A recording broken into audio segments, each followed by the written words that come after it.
Welcome to Tooth in the Paint's North's off-season update. Let's see how the Bears are shaping up for 2025. Huge coaching announcements. The men's team, who's in charge now? Tom Garlap, and what a great addition he brings to the club. Was part of our development for a while now, and just has a plethora of coaching experience. It really brings that tough mindset. And yeah, it's an awesome experience to have Tom as our head coach for the NBL1 East men's squad. Yeah. It's going to be massive. I mean, you've got the Garlic dynasty, so Renee coming back, we assume, for the women's, and Tom with the men's. Angus Burke, of course, moving on to the Sutherland Sharks, which we'll get to a little later. But yeah, Tom Garlic, been associated with the Norths program forever. Used to play in the Waratah League for Norths after his Sydney Kings career. So I think it's really going to help North, especially with those connections, those NBL connections and recruiting new players. Yeah, not only that, he's played at a high level too. So having a player coach, someone that can understand players from a playing perspective, really helps. And his voice speaks volumes, I guess, if that's the saying. Yeah, it speaks loud. Speaks loud, definitely speaks loud. And we're just keen to see how this team looks like under the General Tom Garlap. So yeah, Tom, the General. Okay, I don't mind that. From the gun to the General. But yeah, I just mentioned before, Tom Garlap has great connections, great recruiting, and we've already seen that in action with one of the biggest signings so far in the off season. Is Iggy Mitchell is back in the Bear Cave. Garen, where's he been? Well, he was injured briefly, I think, last year. Yeah. And my mum had the privilege of looking after him as he spent time at the Mater Hospital. I think knee injury it was. So hopefully all is well, oil change, everything's all good. Yeah. And he's back in action. He spent our debut NBL1 East season with the North Bears, then spent 2 years with the Kings where he won back-to-back championships. Yeah, I think back-to-back. Yeah. Correct me if I'm wrong. But yeah, so got a ton of experience there. Under some great coaches, and someone who's really athletic, James. Someone that can really run in transition, set the tempo, push the pace, and really pushed these guys in training as well. So yeah, it's interesting. Pretty much took the year off. Was I think supposed to play the Sydney Comets last season, but injuries I think held him back. So I think it took a long time to rehab, which I think is a good sign. Not risking it by coming back too early. And that first season he had with the Bears, he was phenomenal. I mean, it was a bit of an up and down season for the Bears in terms of consistency, injuries, those kind of things. But Iggy Mitchell was one big bright spot, and was single-handedly carried the Bears the finals and the playoffs. So it's good to have him back. We'll see if that jump shot's come along, because if Iggy Mitchell can get that three-pointer going in consistently, which we've seen. Yeah, we saw elements of it. Yeah. Saw elements of his jump shot in the first season. Off to dribble, what he likes preferably more, but hey, he can space the floor and work on that catch and shoot, and I'm sure Tom's going to make sure these players get up a lot of reps at training. What's the Eric Spoelstra rule? 70 out of 100? And if you don't get it, you got to keep shooting. Yeah. Why not? Keep it going. And under the tutelage of the gun, I'm sure that jump shot's going to be looking crispy. And another signing, which I think was another Tom connection, is Matty Waisha jumping over the bridge from Comets to the North Bears. Garen, what does Matty Waisha bring to the Bears? That's a huge firstly, welcome back to the Bears, where he briefly spent some time playing as a junior. He brings defense. He's one of the toughest defenders in the league, has a nose for the ball, will die for loose balls, really knows when to gamble for steals and go for the right opportunity. On ball the defense as well. I mean, he's strong and he keeps up with most offensive players.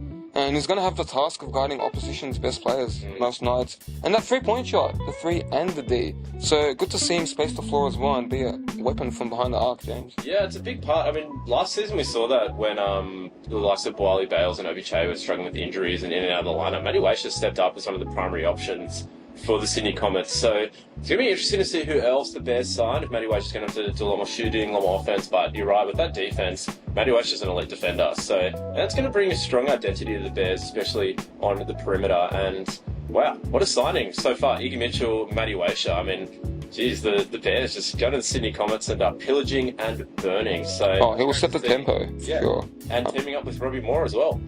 Potentially teaming up with Robbie Moore, longtime friend. Played Sydney Uni together as well, so definitely have that connection there. Two sharp shooters that can space the floor. NBL1 East Splash Brothers incoming. So. Oh, okay. Yeah, you heard it here first. Okay.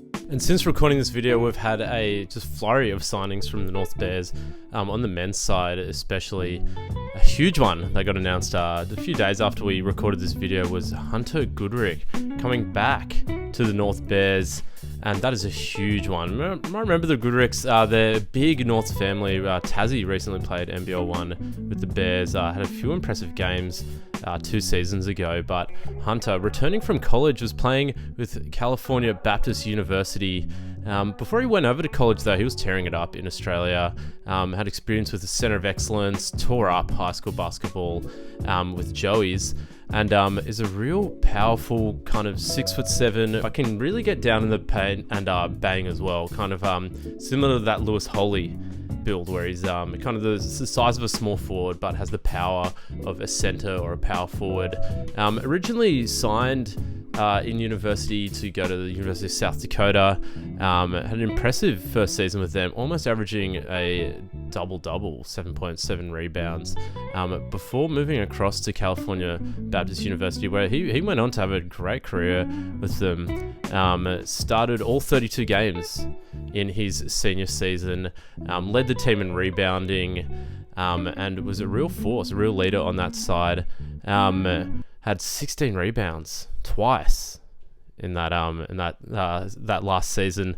So really developed as a player, and I think it's going to be big, not just for rebounding and defense, but offensively. I think it's going to give North a good look, because can play outside. Maybe the jump shot's a bit of a work in progress, but can really get downhill and bully his way to the basket, and can also play in that kind of low block, posting up, and finishing off dump offs. Very similar kind of player. Lewis Holey, the chairman of the boards, has returned to the North Bears for another season. Has been a serious force in NBL1 East, from leading the country in rebounding in his first season with North to backing it up with a powerful effort last season. Lewis Holey really came along in leaps and bounds towards the end of the season, especially offensively. We know he can rebound, we know he can defend, we know he sets the tone for the North Bears culturally, but last season started to show a lot more offensive versatility. That 3-point shot was getting about 2 or 3 a game, but also played really well in that dunker spot for dump offs, because he's such a strong body, such a strong presence to power through contact and finish. So Lewis Holey back for season 3 with the North Bears. Another North junior coming back again. So North really building from their foundations up. So they've locked in Goodrick, Holey, Ignatius, and Iggy Mitchell and Matty Waisha, and that is looking like a very, very strong defensive team. You can see North's men really focusing on the recruiting on defensive-minded players. So the culture for North is going to be very gritty.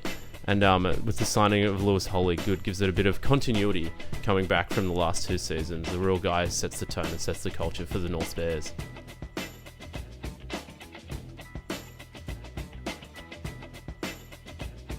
Moving on to the women's side, so first signing of the season for the Bears was a huge one. Maybe surprising a little bit. Maddie O'Hare, she's back.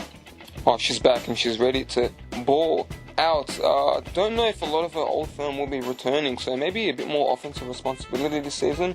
I know she's always been up there as our top 2-3 first scoring option, and definitely space the floor, get to the free throw line, that patent, and Maddie O'Hare, the 1-2 step. I mean, just watch it live in action next season, but yeah. Get your tickets now, please, because Maddie O'Hare was star 5 last season. As her career goes on, she's getting better and better, Garen. Really stepped up as the Bears' primary option with Jolene Anderson moving on last season. So Maddie O'Hare hasn't just still got it, she's getting better and better every season. So great to have Maddie O'Hare back in as part of the spine of the North Bears, to have that continuity throughout the years. And she's entering her 6th season, roughly, playing top flight basketball with the Bears back in the Waratah League now in NBL1. Well, the connection with Renee really helps. Played with Renee as well when Renee was suiting up in Waratah League. So I've had several years playing with Renee and has really built that connection, that kinship. Yeah, so we have an extra coach on the floor when Maddie O'Hare's out there. And it's going to help with young players, and we have one more signing. It is Ruby Perkins, Ruby Tuesdays. Garen, ladies and gentlemen, actually, if you haven't heard of Ruby Perkins, where have you been? What have you been doing? Still wasting your life? You've got to look up this young gun. One of the best guards, not just in New South Wales, but in the country. Got the call up to the Sapphires earlier this year. Yeah. Helped guide North to the Youth League Championship. Was a star in that under-18s national championship. We could just go on and on about her resume, but Garen, what's the playing style for Ruby? Well, the question is, what team hasn't she played on so far? Been a part of every team, whether it's TAP, DAP, BNSW programs, the Sapphires. She brings grit, she brings energy. Quite achiever. Doesn't really talk a whole lot, doesn't need to. She lets her game do her talking. a slasher, someone that can really attack the paint amongst some really big defenders, and we saw that in her debut game last season against the Comets. Her first possession was actually an and one off a layup, so really just plays with a resilient attitude, and that outside shot as well, you can't give her too much space. We saw her in Waratah League finals last year as well for Youth League, or last season I should say, really spacing the floor and connecting from deep, so can really be that 3-level scorer, can play make, unselfish, doesn't force a whole lot of shots, and is really coachable, so Renee's going to have fun with Ruby. Yeah, and we've seen it in NBL1 East, especially with the likes of players like Jessie Mayhall, who was teammates with Ruby Perkins. The young players can make an impact straight away. I mean, Hornsby just gave the keys to Jessie May, and she was one of the top players in the league almost instantly. So, goes to show it's a good league for the youth players to come through, especially when given the opportunities. And it's great to see the young players actually just given the time to develop in the top league in New South Wales. No, East definitely, or NBL1 is definitely good for young players trying to move on to college or go into the next path of their career, and veterans or the former professionals in European leagues or college or wherever it may be, coming back and just revitalising their careers like Jolene Anderson did last season or the season before for our North Bears. So. And another young gun who is returning for the North Bears. This was announced just after we recorded this video. It is, of course, Peggy Shell. The Shell Nados, back at the Bear Cave, has had a stellar Youth League career. Of course, in 2023, averaged 20 points per game in Youth League. Of course, going on to win the championship with the Bears in that season. Doing it back-to-back as well, the North Bears in 2024, winning the championship, and Peggy Shell was a big part of that championship team. 15 points per game for the big.